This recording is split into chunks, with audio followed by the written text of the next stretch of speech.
Hello everyone, this is Julian from Kanen and today we have a Mazzer with us in the shop, and I came in, main reason being that this actual doser was actually not working. It wasn't wanting to retract back.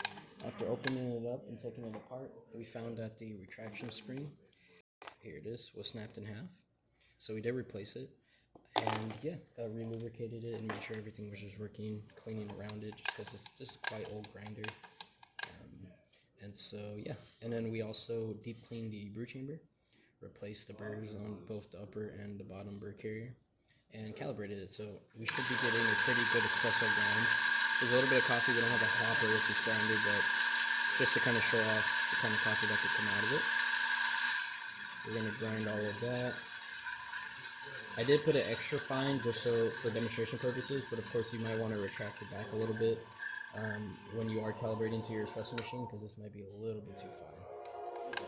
But again, just to kind of show off what your grinder can do. Now this is really, really fine coffee. You could kind of tap in, it feels like powdered sugar.